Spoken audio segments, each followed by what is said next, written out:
আসসালামু আলাইকুম ওয়া রাহমাতুল্লাহি ওয়া বারাকাতুহু। আমলে সালেহ, সৎ আমল এর উপকারিতা দুনিয়ার জগতে এবং মৃত্যুর পরবর্তী জীবনে। কোরআন ও সুন্নাহর আলোকে আমরা আলোচ্য বিষয়ের উপরে গুরুত্বপূর্ণ তত্ত্ববহুল আলোচনার প্রয়াস পাব ইনশাআল্লাহ। প্রিয় দর্শক মুসল্লিদেরকে বলবো, আপনারা অত্যন্ত মনোযোগ দিয়ে বিষয়গুলো অনুধাবন করার চেষ্টা করবেন। প্রথমতই আমরা আসব আমলে সালেহ এটা কি। আমল সালেহ এর পরিচয় হুয়া কুল্লু মা ইয়ারদাহুল্লাহু তাআলা মিন আকওয়ালিন আও আমালিন। ওই প্রত্যেক কাজ বা ওই প্রত্যেক কথা ও কাজ, যেই কথাগুলো বললে, যেই কাজ বা আমলগুলো করলে সুবহানাহু তাআলা সন্তুষ্ট হয়ে যান, বান্দার ওই কথা ও কাজে খুশি হয়ে যান, এমন কিছু কথা, এমন কিছু কাজ জীবনে বাস্তবায়ন করা, যেগুলোর মাধ্যমে মহান রব্বুল আলামিনের সন্তুষ্টি অর্জন করা যায়, সেটি হলো আমলে সালেহ। আমল হচ্ছে কর্ম, আর সালেহ মানে সৎ, গ্রহণযোগ্য আমল। এই আমল বলতে গিয়ে দুইটি বিষয়ের সাথে সম্পর্কিত। এক হচ্ছে আমালুল কুলুব, দুই হচ্ছে আমালুল জাওয়ারিহ, অন্তরকেন্দ্রিক বিশ্বাসগতভাবে আমল। যেমন এক আল্লাহ আছেন, এতে কোনো সন্দেহ নেই, পরকাল হবে কোনো সন্দেহ নেই, মৃত্যু হবে এতে কোনো সন্দেহ নেই, ফেরেশতাগণ আছে এতেও কোনো সন্দেহ নেই, যুগ যুগ অসংখ্য নবী রাসূলগণ এসেছেন এটাও সন্দেহ নেই, আল্লাহর কিতাবগুলোতেও কোনো সন্দেহ নেই। অন্তর দিয়ে দৃঢ় চিত্তে বিশ্বাস করা, এটি অন্তর ইবাদত। আর হচ্ছে আমালুল জাওয়ারিহ হলো বাস্তবে অঙ্গ প্রত্যঙ্গের মাধ্যমে প্রতিফলিত হবে যে আমলগুলো। যেমন সালাত আদায় করব, ওযু করব, সিয়াম রাখব, এরপরে আর্থিক ইবাদতও আছে। সেই অর্থ কিন্তু আমরা শরীর দিয়ে কিন্তু অর্জন করি, মেধা খরচ করে, শারীরিক কষ্ট আমরা করে কিন্তু অর্জন করে থাকি। তাহলে একটা হলো সরাসরি বাহ্যিকভাবে যে আমল সম্পন্ন করি, আরেকটা হলো অন্তরের আমল। এই হচ্ছে আমল। এই আমল একটি গুরুত্বপূর্ণ বিষয়। এটাকে আমরা একটা ব্যবসায়িক বিষয় হিসেবে চিন্তা করব। সাধারণত আমরা যখন ব্যবসা করি, ব্যবসার লাভ লস খেয়াল রাখি, যাতে করে আমি লাভবান হই আর কোনোভাবে যেন আমি ব্যবসায় ক্ষতিগ্রস্ত না হই। ঠিক আমলে সালেহ এমন কিছু কাজ যেগুলো এমনভাবে করব যার বেনিফিট আমরা পাবো, কোনোভাবেই বিনষ্ট হবে না, লসের শিকার হব না। কোন উপায়ে সে আমলগুলো করব, সেই আমলগুলোর প্রতি আমাদের বিশেষ নজর রাখতে হবে, যত্ন নিতে হবে, এবং সেই বিধিবিধান অনুযায়ী আমাকে আপনাকে আমলগুলো করতে হবে। এজন্য আমল কিভাবে করবেন, কোন পলিসি, মেথড বা পদ্ধতি আমি ফলো করে আমার আমলের গতিটা চলমান থাকবে। মৌলিকভাবে তিনটি শর্তের ভিত্তিতে আমল হবে। এক নম্বর শর্ত হলো আল ইসলাম তথা ঈমান। যিনি ঈমানদার আমল করবেন তাকে পূর্ণাঙ্গ ঈমানদার হতে হবে, ইসলাম গ্রহণকারী ব্যক্তি হতে হবে। ঈমানদার হলাম কিন্তু আমল করলাম না, ওই ঈমানদারের ন্যূনতম দাম আল্লাহর কাছে নেই। আবার অনেক ভালো কাজ করলাম, সততাপূর্ণ যত কাজ আছে, সামাজিক, পারিবারিক, রাষ্ট্রীয় ভালো ভালো কাজ আপনার দ্বারা হয়, সকল মানুষ চিনে, ওই ব্যক্তির দ্বারা ভালো কাজই হয়, কিন্তু সেই লোকটা আল্লাহকে বিশ্বাস করে না, ঈমান তার ভিতরে নেই, তাহলে তার এত ভালো কাজ করেও কোনো লাভ হবে না, আল্লাহর দরবারে এর কোনো উপকার পাবে না। এই জন্য ঈমান এবং আমল এই বিষয়টি একটির সাথে আরেকটি ওতপ্রোতভাবে জড়িত। ঈমান এবং আমলের গুরুত্ব বোঝানোর জন্য আল্লাহ সুবহানাহু ওয়া তাআলা কুরআনুল কারীমে ৮৩ বার ঈমান এবং আমল এই বিষয়টি আলোচনা করেছেন, আয়াতে উল্লেখ করেছেন। সালাতের গুরুত্ব বুঝাতে গিয়েও আল্লাহ তাআলা ৮৩ বার বা তার ঊর্ধ্বে আলোচনা করেছেন। তার মানে অবশ্যই গুরুত্ব রয়েছে। সরাসরি ঈমান এবং আমলকে পরস্পর সম্পৃক্ত বিষয় বলে কোরআনে ৭৩ বার আলোচনা করা হয়েছে। যদি কারো ঈমান থাকে, আমল নাই, ওই ব্যক্তি আল্লাহর কাছে প্রতিদান পাবে না। তার ফলশ্রুতিতে তাকে আমল শূন্য হওয়ার ফলে জাহান্নাম যেতে হতে পারে। অপর পক্ষে আমল আছে কিন্তু ঈমান নেই, তাহলেও তার ওই আমল দিয়েও কোনো কাজ হবে না। এজন্য দেখুন আল্লাহ সুবহানাহু ওয়া তাআলা সূরা হুদের ১৫ এবং ১৬ নম্বর আয়াতে বলছেন, মান কানা ইউরিদুল হায়াতাদ দুনিয়া ওয়া যিনাতাহা, যে ব্যক্তি দুনিয়ার জীবন চায়, দুনিয়ার জীবনের শোভা সৌন্দর্য পেতে চায়, নুওয়াফি ইলাইহিম আ'মালাহুম ফিহা ওয়া হুম ফিহা লা ইউবখাসুন, আমি তাদেরকে দুনিয়াতে তাদের কৃতকর্মের ফল দিয়ে দেব। তার মানে পরকালে তাদের কোনো প্রতিদান থাকবে না, তারা যতই ভালো কাজ করুক, কারণ তাদের ইসলাম নেই, ঈমান নেই। এই ঈমান বলতে গিয়ে একটি বিষয় মনে রাখতে হবে, শুধু মুখে দাবি করে আমি ঈমানদার। বহু মুসল্লিকে পাবেন, সে বলে আমার ঈমান ঠিক আছে, আমার ঈমান ঠিক আছে, আমার কাজও তো ভালো করি। ঈমান কাকে বলে? যদি কেউ ঈমান দ্বারা সত্যিকারের পরিচয় দিতে চায়, তাহলে ঈমানের পরিচয় তার জানার অভাব রয়েছে। ঈমান হলো ৩টি কথার ভিত্তিতে ঈমান। সকল উলামা মুহাদ্দিসগণ এ ব্যাপারে সুস্পষ্ট বলেছেন যে মুখের স্বীকৃতি, অন্তরের দৃঢ় বিশ্বাস এবং কাজে বাস্তবায়নের মধ্য দিয়ে যেটি ঘটবে সেটি হল ঈমান। তাহলে শুধু মুখে যদি কি ঈমানদার বলে, কিন্তু তার ভিতরে কিন্তু গভীর বিশ্বাস নেই, সংশয় কাজ করে, অথবা বিশ্বাসই নেই, বাহ্যিকভাবে সে দাবি করে, এই দাবি ঈমানদার কোনো লাভ হবে না। দৃঢ় বিশ্বাস, মুখের স্বীকৃতি এবং আমলে বাস্তবায়ন করতে পারলেই সেটি হল ঈমান। উলাইকাল্লাযীনা লাইসা লাহুম ফিল আখিরাতি ইল্লান নার, যে কথাটা বলতে আমি নিজে ভয় পাচ্ছি, সেটা আল্লাহ কোরআনে বলে দিচ্ছেন। যারা শুধু দুনিয়ায় চায়, ধোঁকাবাজি মনে করে, মুনাফিকের চেতনা বিশ্বাসী, কিন্তু ঈমান নেই, আমল নেই, এই লোকটি, এই ধরনের ব্যক্তিদেরকে আল্লাহ বলছেন তাদের জন্য পরকালে জাহান্নাম, নাউযুবিল্লাহ। ওয়া হাবিতা মা সানাউ ফিহা ওয়া বাতিলুন মা কানু ইয়ামালুন, এবং সে যা নিজেকে ভালো কাজ মনে করে দাবি করেছে, যে আমি তো ভালো কাজ করি, সমাজের উন্নয়ন করি, পর মানুষের উপকার করি, ইয়াতিম লালন পালন করি, সাদাকা করি, আল্লাহ পাক বলছেন এই সবগুলোই বাতিল, কোনোই তার ফাইল আল্লাহর কাছে অ্যাকসেপ্ট হবে না। এর রেফারেন্স হিসাবে একটা হাদিস উল্লেখ করব। সর্বাধিক হাদিস বর্ণনাকারী সাহাবী মহিলাদের মধ্যে উম্মুল মুমিনিন আয়েশা রাদিয়াল্লাহু তাআলা আনহা 2210টি হাদিস বর্ণনা করেছেন। তিনি পৃথিবীর বুকে সবচেয়ে বুদ্ধিমতী নারী ছিলেন আয়েশা রাদিয়াল্লাহু তাআলা আনহা। তিনি এই প্রসঙ্গে উল্লেখ করতে গিয়ে হাদিস উল্লেখ করে বলছেন, ইয়া রাসূলুল্লাহ, ইবনে জাদআন বা জুদআন দুটোই বলা হয়, কানা ফিল জাহিলিয়াহ, জাহিলি সমাজে ইবনে জুদআন একজন বিশেষ এমন একজন ব্যক্তি ছিলেন, ইয়াসিলুর রহিম, এই ব্যক্তি আত্মীয়দের সাথে সুসম্পর্ক বজায় রেখে চলেন। এক, ওয়া ইতুইমুল মিসকিন, এই ব্যক্তি মিসকিন অভাবীদেরকে খাদ্য খাওয়ায়। তার মানে কাজটা তো ভালো, স্বাভাবিকভাবে। ফাহাল যাকা নাফিআহু, হে নবী, এই ইবনু জাদআন বা জুদআন যে কাজগুলো করে, এটা কি তার কোনো উপকার দেবে না? আল্লাহর কাছে কি এর বিনিময় পাবে না?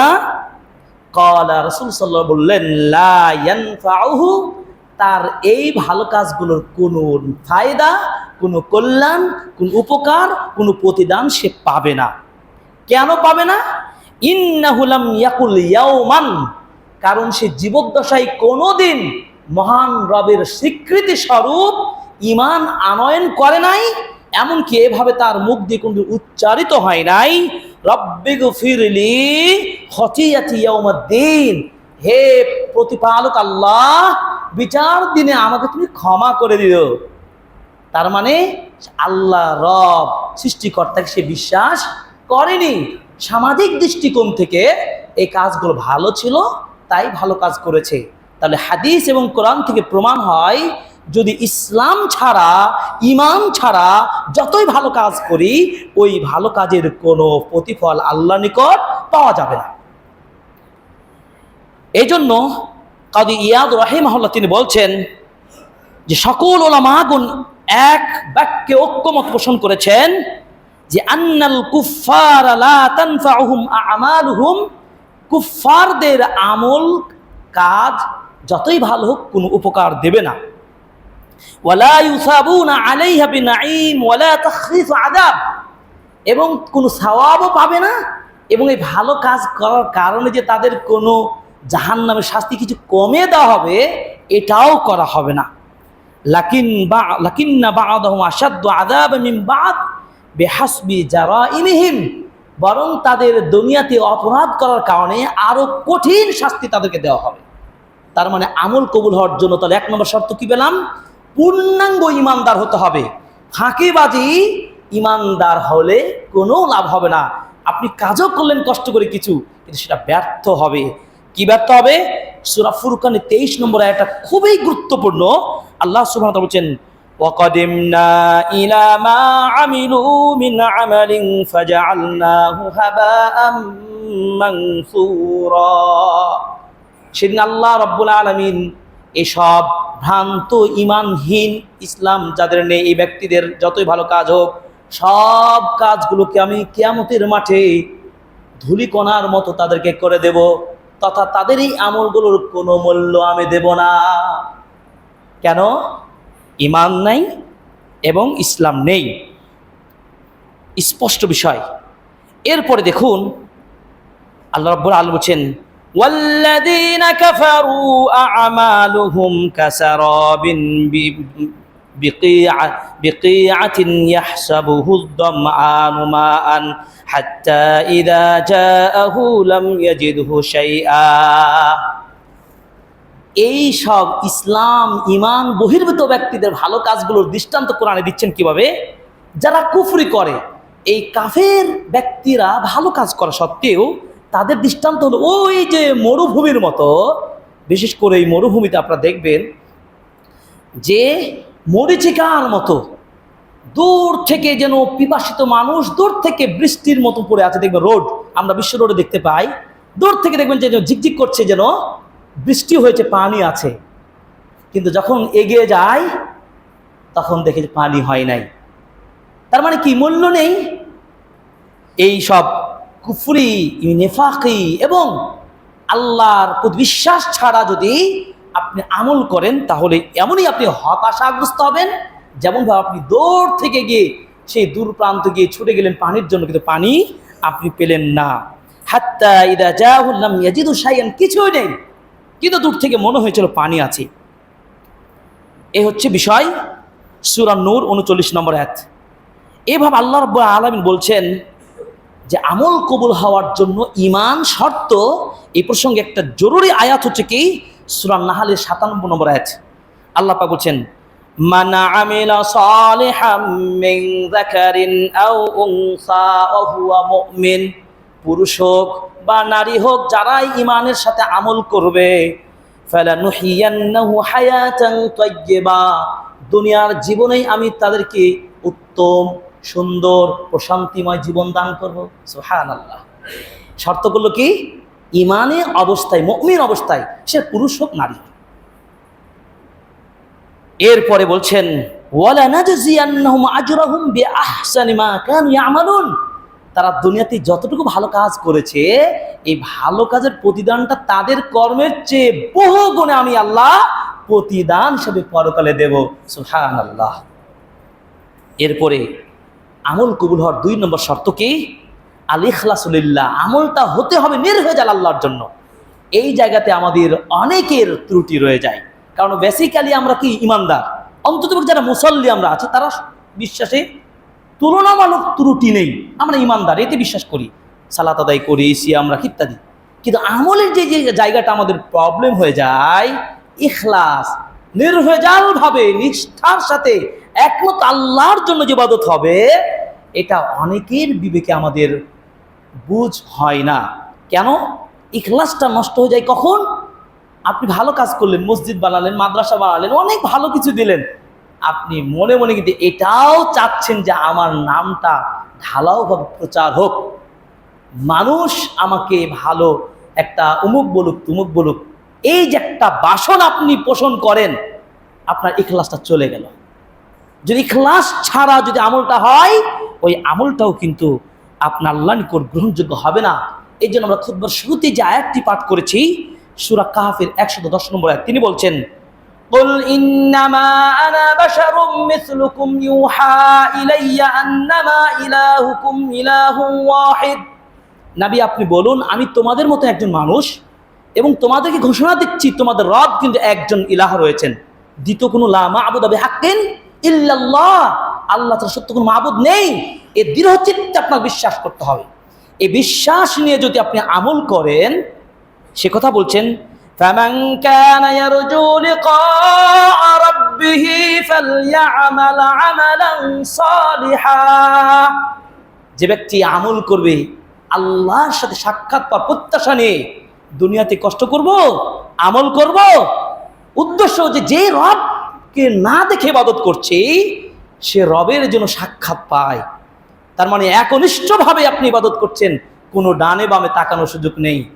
কাকে খুশি করবেন, কে আপনাকে ভালো বীর বলবে, কে আপনাকে ভালো ইমানদার বলবে, এই বাহবা পাওয়ার জন্য করছেন না। উদ্দেশ্য কিন্তু একটাই, আপনার টার্গেট লাভ, আল্লাহর সাথে সাক্ষাৎ পাওয়া।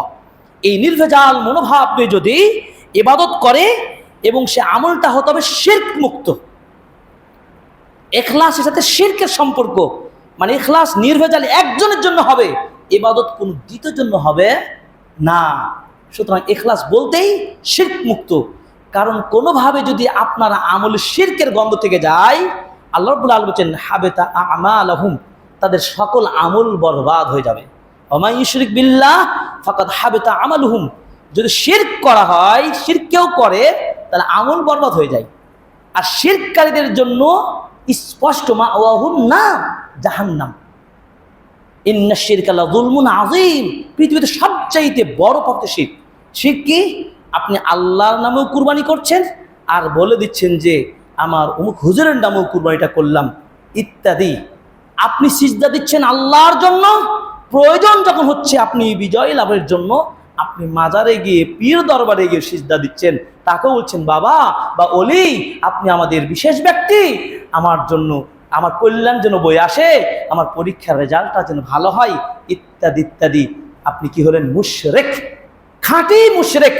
অতএব কোনো অলি পীর বাবার দরবারে গিয়ে আপনি মাথা নত করবেন, সেখানে আপনি দোয়া চেয়ে আসবেন, এটি কোনোভাবে একজন মুসলিম করতে পারে না। খুবই পরিষ্কার কথা। আল্লাহ তাআলা বলেন ওয়া ইযা কামু ইলাস সালাতি কামু কুসালা ইউরাউনান নাস। মুনাফিকরা যখন সালাত আদায় করে তখন অলসভাবে সালাত আদায় করে, আর তারা মনে করে মানুষ যেন আমাকে নামাজি বলে, সমাজে মানুষজন তাকে ভালো মানুষ বলে। ভিতরটা তাহলে কি হলো? এই ইখলাস থাকা না থাকার প্রতিফল। 3 নম্বর শর্ত হলো, 1 নম্বর কি ইমানদার হতে হবে, 2 নম্বর একমাত্র নির্ভেজাল আল্লাহর জন্য হতে হবে, 3 নম্বর হলো কি আমলটা কিভাবে করবেন, খুবই গুরুত্বপূর্ণ। এটা যদি না থাকে সামনের 2টা আমার শর্তের কোনো মূল্য থাকবে না। আমল করার জন্য একজন নবীর আদর্শ ভিত্তিক করতে হবে। খুবই পরিষ্কার। রাসূল সাল্লাল্লাহু আলাইহি সাল্লাম প্রত্যেকটা আমল হাতে নাতে দেখে দিয়েছেন। ওয়াবা আতাকুমুর রাসূলু ফাখুযুহু ওয়া মা নাহাকুম আনহু ফান্তাহু। তোমাদের নবী যেসব বিষয় যেভাবে নির্দেশনা দিয়েছে সেভাবে তোমরা গ্রহণ করো, যেগুলো নিষেধ করেছে তা বর্জন করো। শুধু তাই নয়, সূরা আহজাব 21 নম্বরে বলছেন লাকাদ কানা লাকুম ফি রাসূলিল্লাহি উসওয়াতুন হাসানাহ, তোমাদের জন্য উত্তম মডেল সকল ক্ষেত্রেই, শুধু আদর্শ নয়। আমরা শুধু আদর্শর ব্যাখ্যা করি যে নবীজি আমাদের আদর্শ। আদর্শ বলতে পুরো আমল, ব্যবসা বাণিজ্য, লেনদেন, খাওয়া দাওয়া, উঠা বসা, সমাজনীতি, রাজনীতি, পরনীতি, পররাষ্ট্রনীতি, সকল বিষয়ে ব্যবসা বাণিজ্য বিচার সব কিছু নবীর আদর্শ। নবীর মতো করতে হবে। আর নবীর মতো যদি আমল করতে হয় কোথায় থেকে পাবো? হাদিস, বিশুদ্ধ হাদিসের আলোকে করতে হবে। অনেকে মনে করেন যে কোরআন মানে শুধু হাদিস মানে না, হাদিসের প্রতি বিশ্বাস আমার নেই, এই ধরনের উদ্ভ্রান্ত অহেতুক প্রশ্ন তুলে হাদিসকে দূষিত করার চেষ্টা করা হয়। যারা এই ধরনের নিয়ত পোষণ করেন, এই ধরনের চেতনায় বিশ্বাসী, আপনাকে আমাদের একাধিক প্রশ্ন থাকতে পারে। একটি প্রশ্ন, সালাত আদায়ের নির্দেশ কোরআনে আছে, কোরআনের নির্দেশ অনুযায়ী আমি যদি সালাত আদায় করি, আমি কি সালাত আদায় করতে পারবো? কয় ওয়াক্ত পড়বো, কিভাবে পড়বো? সালাত আদায়ের পদ্ধতি কোরআনে নেই। কোরআনে আছে, নির্দেশ দিয়েছেন। জাকাতের নির্দেশ আল্লাহ দিয়েছেন, কিন্তু জাকাত কে কতটুকু পাবে, কোন অংশের কতটুকু জাকাত বের হবে, এর বিধান সুস্পষ্ট কোরআনে নেই। এর জন্য রাসূল সাল্লাল্লাহু আলাইহি সাল্লামকে বাস্তবে আল্লাহ তাআলা পাঠিয়ে দিয়েছেন। এই জন্য রাসূলের মতো হতে হবে। এই জন্য রাসূল সাল্লাল্লাহু আলাইহি ওয়াসাল্লাম বলছেন, সহিহ মুসলিম 1758 নম্বর হাদিস, মান আমিলা আমালান লাইসা আলাইহি আমরুনা ফাহুয়া রাদ্দুন। এই হাদিসটা একটা মূলনীতি মনে করতে হবে, হাদিসে আরবাইনের হাদিস, যেখানে বলেছেন কেউ যদি এমন আমল করলো, ওই আমলটা যদি আমার মতো না হয়, তাহলে কি হবে? বাতিল হিসাবে গণ্য হবে। ওই আমলটা কোনোভাবে আল্লাহর নিকট অ্যাকসেপ্ট হবে না। অতএব যারা মনে করেন শুধু কোরআনটা বুঝবো নিজের মতো করে, কোরআনের বিধানকে নিজের মতো অর্থ জানবো, সেটাও কিন্তু ভুল হবে। কোরআনকে যদি বুঝতে হয়, জানতে হয়, অবশ্যই আপনাকে হাদিসের ব্যাখ্যা, হাদিসের থেকে সহযোগিতা নিতেই হবে। অতএব আমল আমরা সৎ আমল করবো, এটা একটা ব্যবসা হিসাবে নেব, যে ব্যবসাটা লস নেই। সূরা ফাতির 29-30 নম্বর আয়াত আল্লাহ তাআলা কোরআন 3টা ব্যবসার কথা বলেছেন। 1, যারা সালাত আদায় করে, এটা একটা ব্যবসা। 2, যারা কোরআন তেলাওয়াত করে। 3, যারা আল্লাহর নিকট থেকে প্রাপ্ত জীবিকা থেকে, অর্থ থেকে আল্লাহর রাস্তায় খরচ করে। এই 3টা কাজ আমরা করি কেন? কোনো স্বার্থের জন্য করি? সালাত আদায় করছি, কোনো মানুষ আমাকে টাকা দিবে, পয়সা দিবে, অর্থ দিবে? কোরআন তেলাওয়াত করি কষ্ট করে, কোরআন তেলাওয়াত করলে পয়সা দিবে? না। আমি যে দান সাদাকা করছি, মিসকিনকে খেতে দিচ্ছি, আমি দান করছি, মসজিদ বানাচ্ছি, মাদ্রাসা বানাচ্ছি, কেউ আমাকে উপকার দিবে, পয়সা দিবে? না। লাং তাবুর, ইমানদাররা কোনো স্বার্থের কথা চিন্তা করে না, কোনো লসের কথা চিন্তা করে না। এই 3টি ব্যবসা আল্লাহর কাছে প্রতিদান প্রত্যাশা করে। আল্লাহ তাদের এই প্রতিদান, পরিপূর্ণ প্রতিদান দেবেন। সূরা ফাতির 29-30 নম্বর আয়াতে পড়ে নিতে হবে। এবার আসি এবার সৎ আমলগুলো দুনিয়াতে করার ফলে দুনিয়াতে আপনি কি ফল পাবেন, আর পরকালেও ফল কি পাবেন। অনেকগুলো হাদিসগুলো যদি আমরা পয়েন্ট টু পয়েন্ট বলতে চাই, অনেক সময়ের ব্যাপার, শুধু এতটুকু আমরা বোঝাতে চেষ্টা করছি। আমলে সালেহ, সৎ আমল আমরা করব। কারণ একটি হাদিস স্মরণ করে দিতে চাই। রাসূল সাল্লাল্লাহু আলাইহি ওয়াসাল্লাম বলছেন, ইদা মাতাল ইনসান, মানুষ যখন মারা যায়, তার সকল আমল বন্ধ হয়ে যাবে। তখন কিন্তু সুযোগ থাকবে না যে আপনি অমুক কাজটা করুন, তমুক কাজটা করুন, এই কাজের আমলের বিনিময়ে আপনি নাজাত পেতে পারেন, নেকির পথ চালু রেখে গেলেন। নবীজি বলছেন সব দফতর বন্ধ হয়ে যাবে। তবে 3টা অপশন তিনি বলে দিয়েছেন, যে 3টা কাজ করে যেতে পারি, এই 3টা কাজ করলে মরার পরও সব পাবো। 1, সাদকায়ে জারিয়া, আপনি আল্লাহকে খুশি করার জন্য মসজিদটা বানিয়ে দেন, আল্লাহকে খুশি করার জন্য একটা কোরআন হাদিস চর্চা মাদ্রাসা বানিয়ে দেন, একটা পানির কল ব্যবস্থা করে দেন। যতদিন এই মসজিদ মাদ্রাসা পানি খাবে মানুষ ইত্যাদি সাদাকা, ততদিন মরার পরও আপনি এই কারেন্ট অ্যাকাউন্ট থেকে সব মৃত্যুর পরেও পাবেন। আলহামদুলিল্লাহ, আল্লাহ আমাদের তৌফিক দান করুন, আমিন। 2 নম্বর কি? সৎ সন্তান রেখে যাবেন, যেই সৎ সন্তান আপনার মৃত্যুর পরে দোয়া করবে, ওই দোয়ার আপনি সওয়াব পাবেন। আল্লাহ আমাদের সৎ সন্তান দান করুন, আমিন। 3 নম্বর কি? এমন জ্ঞান, ইলম রেখে যাওয়া, যে জ্ঞান দিয়ে সমাজের উপকার হয়, মানুষ উপকার লাভ করতে পারে। আমার খুতবাটা যতদিন মানুষ শুনবে, উপকার যদি পায় আমার আলোচনা থেকে, আর যদি আমার ইখলাস থাকে, তাহলে অবশ্যই এর সওয়াব আমি আল্লাহ আমাকে দেবেন। আল্লাহ কবুল করুন, আমিন। এভাবে আমরা ভালো কাজগুলো করে যাব, কারণ জানি না কোন মুহূর্তে আমার জীবন চলে যাবে, কখন আমার মৃত্যু আসবে কেউ জানি না। এই জন্য আমলটা করতে হবে। আরেকটি হাদিস হচ্ছে, রাসূল সাল্লাল্লাহু আলাইহি ওয়াসাল্লাম বলছেন, মানুষ যখন মারা যায়, মাইয়াতের সাথে সাথে 3টা বিষয় অনুসরণ করে। ইতবাউল মাইয়াত সালাস, 3টা বিষয় মৃত্যু ব্যক্তির সাথে যায় কবর পর্যন্ত। যায় 3টা, তার আমল যায়, তার মাল যায়, তার আহাল পরিবার পরিজন যায়। এরপরে দুইটা জিনিস চলে আসবে, একটা জিনিস থাকবে তার সাথে। আল্লাহু আকবার। চিন্তা করেন, ওই সন্তানেরাও কবর দাফন করে চলে আসবে, কেউ থাকবে না, রেখে চলে আসবে আপনাকে একাই। আপনার যদি দলিল থাকে, পয়সা অ্যাকাউন্ট থাকে, ব্যালেন্স থাকে, কার্ড থাকে, যাই বলেন, কবরে কি ঢুকে দেবে? সেটাও নিয়ে চলে আসবে, কিছুই তার সাথে রাখবে না, শুধু থাকবে আমল। পার্সোনাল অ্যাকাউন্ট হচ্ছে তার আমল। অতএব পার্সোনাল অ্যাকাউন্ট তার ফজিলতটা কি দেখুন, মৃত্যুর পরে কবরে রাখার পরে যখন ব্যাক করবে সবাই, তখন ওই কবর থেকে মানুষের জুতার আওয়াজগুলো শুনতে পায় যে আমাকে রেখে চলে গেল। কে বাঁচাবে আপনাকে? একটু চিন্তা করেন তো, একটু কল্পনা করেন যে আজকেও মৃত্যু হতে পারে, আমি কতটুকু পরকালের অ্যাকাউন্ট আমি করে গেলাম। সেদিন আফসোস করে কোনো লাভ হবে না। সেই কোরআনের আয়াত আপনাকে বলি, হাত্তা ইযা জাআ আহাদাহুমুল মাউত ক্বালা রাব্বিরজিউনি, যখন মৃত্যু চলে আসবে তখন যদি বলেন, আল্লাহ আমাকে সুযোগ দিন, আবার ফিরে যাই, এবার আমি বুঝেছি আমার ভুল হয়েছে, আল্লাহ আমি আমল করে তোমার পথে এসে আমি তারপর মরতে চাই।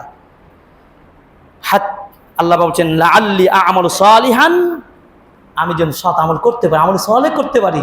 আল্লাহ বলছেন কোনো সুযোগ নেই, কোনো সুযোগ তাকে দেওয়া হবে না। সেদিন লজ্জিত হবে, অপমানিত হবে, তার মৃত্যু হতেই হবে। ফাইদা জাআ আজালুহুম লা ইস্তাখিরুনা সাআতাও ওয়া লা ইস্তাকদিমুন, মৃত্যু সুনির্ধারিত যখন চলে আসবে তার অর্ডার, একটি সেকেন্ড তাকে আগেও করা হবে না এবং বিলম্বও করা হবে না। এই বিশ্বাস, ইমানটুকু আমাদের রাখতে হবে।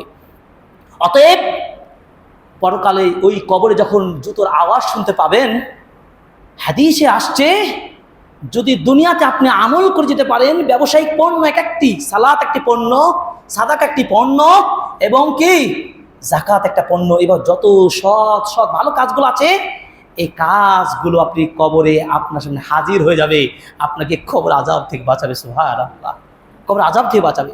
মৃত্যুর পরে কবরে রাখার পরেই ফেরেশতা আসবে, আপনার মাথার সামনে সালাত হাজির হয়ে যাবে, এভাবে আপনার বাম সাইডে সিয়াম হাজির হয়ে যাবে।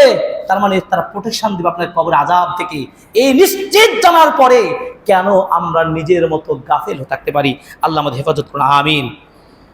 এই জন্য আমলে সালেহ দুনিয়াতে আপনি কি কি ফল পাবেন? নাম্বার 1, দুনিয়াতে একটা প্রশান্তি জীবন পাবেন। যদি সৎ আমল করেন, দেখবেন যারা আমলের সাথে থাকে তাদের জীবনটা উৎকণ্ঠা হয় না, মানে বিপদগ্রস্ত হয় না, টেনশনের মধ্যে থাকে না, সুন্দর জীবন লাভ করে। কোরআনের আয়াত আমরা বলছি না, শুধু পয়েন্টটা বলে যাব। 2 নম্বর পাবে কি, যে ব্যক্তি সৎ আমল করবে দুনিয়াতে, আল্লাহ তাআলা তাদের সন্তানাদি, ছেলে মেয়ে, অর্থ সম্পত্তি আল্লাহ হেফাজতের দায়িত্ব নিজেই নেবেন। সুবহানাল্লাহ। আপনারা চিন্তা করেন যে আগেই জমিটা লিখে দিই ছেলের নামে, মেয়ের নামে, হেফাজত থাকে, তাহলে আর কেউ ওয়ারিসরা যেন না পাই। এই ধরনের দৃষ্টতা, নিকৃষ্ট কাজ আর পৃথিবীতে আর হতে পারে না। কোরআনের বিধানকে লঙ্ঘন করেছেন, সাবধান হয়ে যেতে হবে আমাদেরকে। কোন ইমান নিয়ে যাচ্ছেন? কবরে আপনার সন্তান কি সম্পদ রেখে আসবে? মনে করছেন যে আপনার জন্য দান করবে? কি করবে? নিজেই দেখতে পাচ্ছি আমার সামনে যারা চলে যাচ্ছেন তাদের উত্তর কি করে যাচ্ছে। অতএব এই ধরনের চিন্তা না করে সাবধান হতে হবে, আল্লাহ সম্পদ রক্ষা করবেন।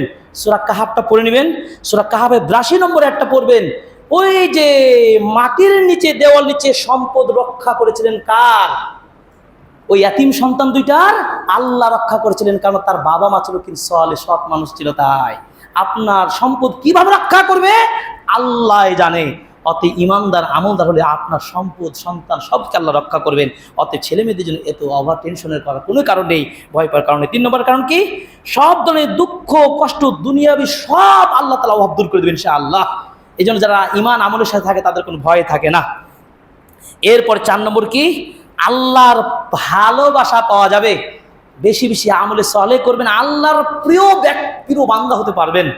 ফরজ ইবাদত করে কিন্তু আল্লাহর প্রিয় বান্দা হওয়া যায় না। ভালো করে মনে রাখতে হবে, হাদিস আছে বুখারী হাদিস, যে ফরজ বিধান বাধ্যতামূলক করতে হবে, যেমন সালাত ফরজ করতেই হবে।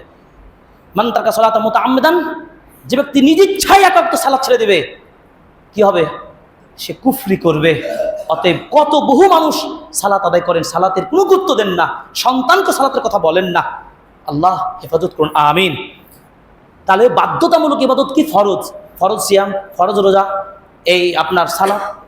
এরপরে এক্সট্রা অতিরিক্ত আমল যদি করতে পারেন, দান সাদাকা করা, আত্মীয়দের সম্পর্ক রাখা, মানুষকে খাওয়ানো, আপনি রাতে তাহাজ্জুদ পড়া, এভাবে যদি এক্সট্রা সুনান সালাতগুলো করতে পারেন তাহলে আল্লাহর প্রিয় বান্দা হয়ে যাবেন। সুবহানাল্লাহ।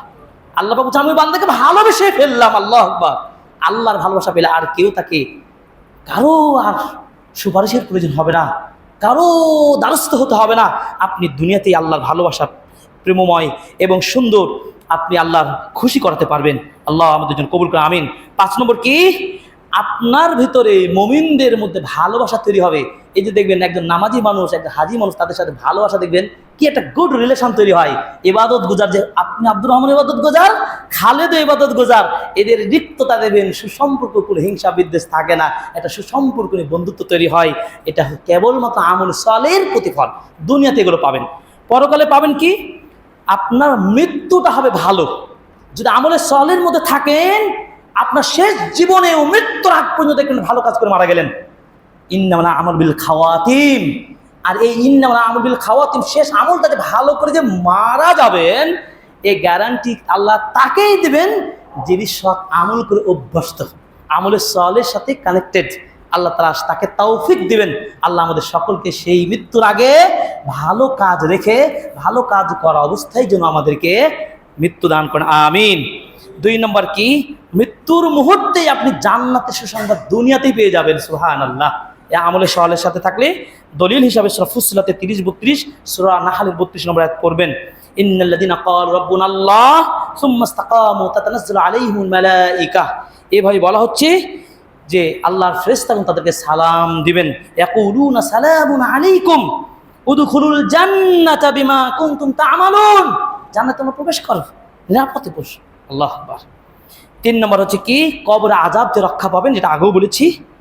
এবং 4 নম্বর হচ্ছে কি, আল্লাহ তাআলা এই সৎ আমলকারীদের জন্য এমন জান্নাত রাখবেন যে জান্নাত আপনি কল্পনাও করেনি, কোনো চোখও দেখেনি, কোনো অন্তর দিয়ে ভাবনাও করতে পারেনি।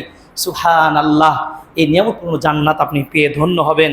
এই জন্য আল্লাহ বলছেন ফালা তা'লামু নাফসুম মা উখফিয়া লাহুম মিন কুররাতি আইন। চক্ষু শীতলকারী এমন জান্নাত আল্লাহ তাদের জন্য রেখেছেন যা বান্দা কল্পনা করেনি। সৎ আমলকারীদের জন্য এই জান্নাত প্রস্তুত করেছেন। সর্বশেষ 5 নম্বর হলো কি, আল্লাহ তাআলাকে দেখতে সেদিন পাবেন। শ্রেষ্ঠ নিয়ামত হলো এটা। জান্নাতে সব পাবেন।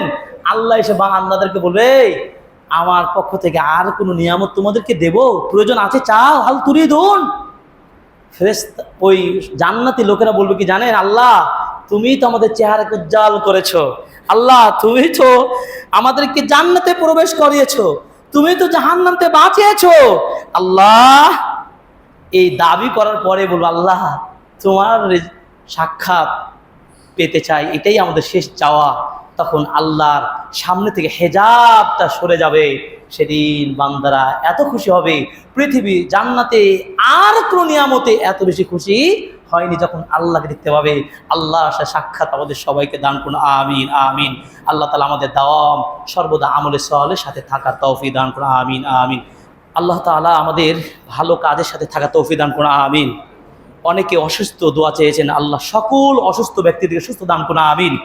দেশে বিদেশে কাছে দূরের আত্মীয় স্বজন দূরত্বীয় সর্বস্তরের মুসলিম নর নারীদেরকে আল্লাহ তুমি সুস্থতা দান করুন, আমিন। আল্লাহ অনেকে আমার বাবা মা সহ অনেকের বাবা মা, আত্মীয় সন্তান, স্ত্রী সন্তান, ছেলে মেয়ে মৃত্যুবরণ করছে, আল্লাহ সকল তুমি ক্ষমা করে দেওয়া, আমিন। আল্লাহ এই খুতবার মেম্বার থেকে দোয়া করছে, আল্লাহ তাদেরকে ক্ষমা করে দেওয়া, আমিন। জান্নাতুল ফিরদাউস দান করুন, আমিন ইয়া রাব্বাল আলামিন। এবং আল্লাহ তাআলার কাছে দোয়া করছে, আল্লাহ তাআলা বাংলাদেশ একটা সুন্দর একটি রাষ্ট্র, এই রাষ্ট্রর সুন্দর একটা পরিবেশ আল্লাহর কাছে চাই, সুন্দর পরিবেশ আমাদের দেশে নাজিল করো, আমিন ইয়া রাব্বুল আলামিন।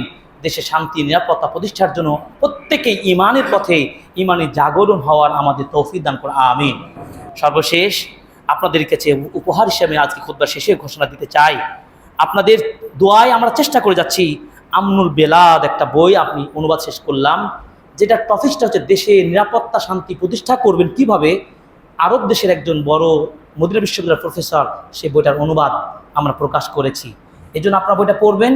আপনাদেরকে খুতবায় বলার কারণ হলো, এবং আরেকটা হচ্ছে দ্য বেসিস অফ পিস, এটাও কিন্তু দেশে শান্তি নিরাপত্তা প্রতিষ্ঠার জন্য ইসলামের ভূমিকাকেই আমরা বইগুলো লিখেছি আপনাদের জন্য। আজকের জুমার খুতবার পরে বাইরে আপনাদের জন্য আমার অন্য লিখিত বইগুলো আপনারা যদি পান সংগ্রহ করবেন, সাথে অন্য বইয়ের সাথে যে কোনো একটা গিফট আমার পক্ষ থেকে পাবেন।